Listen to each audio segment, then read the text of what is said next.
My brothers and sisters, in the reading we had from Jeremiah and in the reading we had from Mark today, the writers used the analogy of a shepherd and the sheep.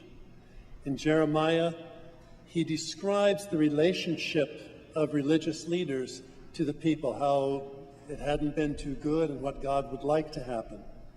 And in the gospel, Jesus shows his feelings toward the people through the shepherd and the sheep analogy. Now, I gotta admit, I don't know much about sheep. I've seen them and I've worn garments made out of wool, but that's about as close as I usually get to them. My experience with domestic animals happens to be with chickens. We have I guess the word is flock of 7 chickens at the novitiate, and the novices are mostly away, so I get to take care of them.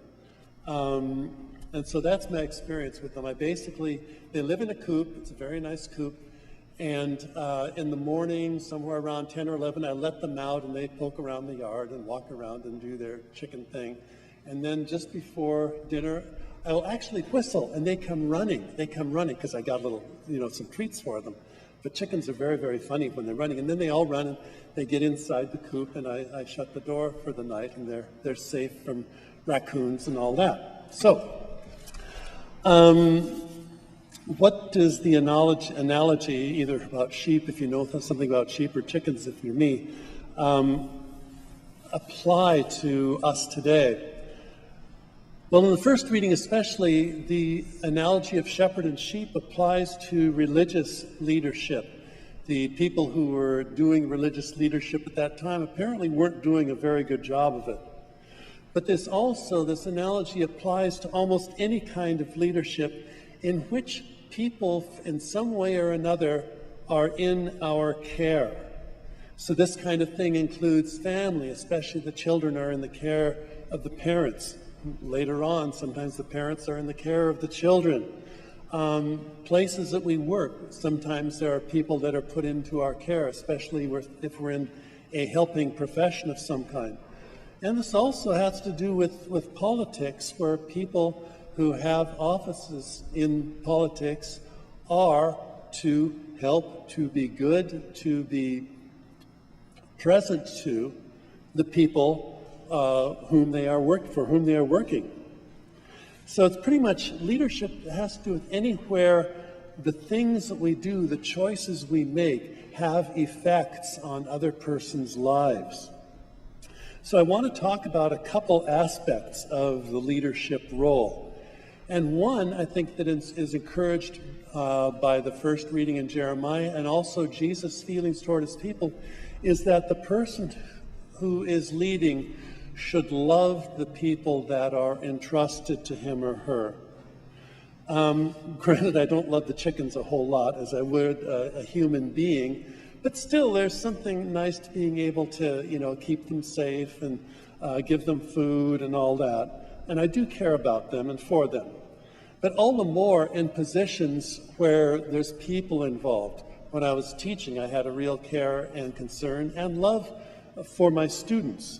And that should be true for all people that are given our care, that we should love them. That's the basic thing.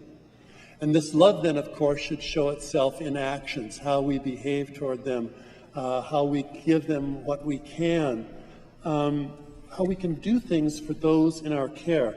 Now, each of you, I'm sure, can go through lists of ways and things in which you bestow, in which you show the love you have for those that have been put in your care. Basically, we are called to imitate Christ, who first loved us. In our dealings with others, especially in leadership, we are to imitate Christ in our love for those under our care. The second aspect is maybe a little bit strange. And then I wrote down the sentence here.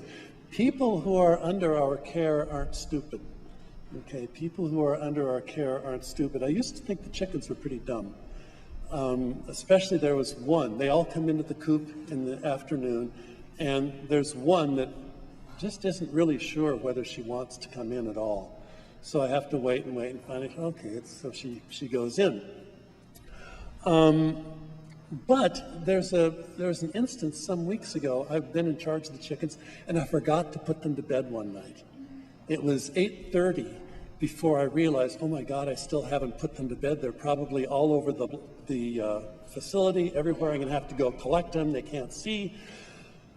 Well, I went out to the coop, and they were already all in bed. They were all on their roost, and they knew that they were smarter than I was. They figured it was time to go. That guy isn't coming, so we got to do it ourselves.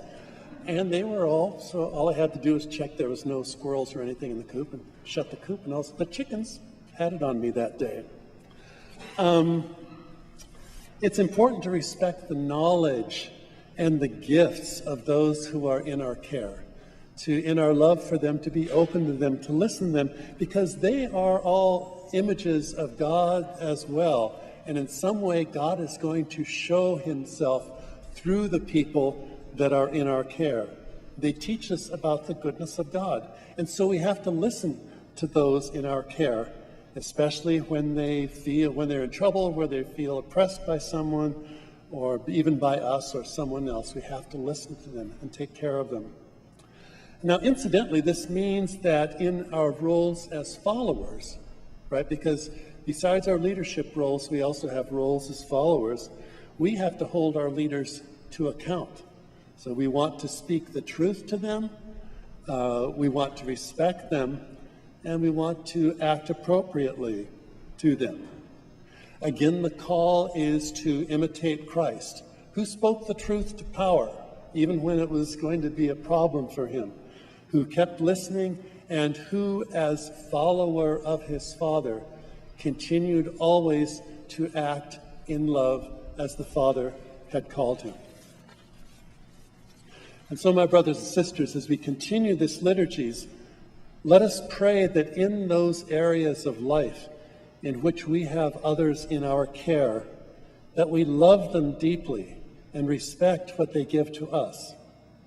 And overall, that is, either leaders or followers, we treat all in the imitation of Jesus, who spoke the truth, who held leaders to account, and in all his actions acted out of a deep love for us.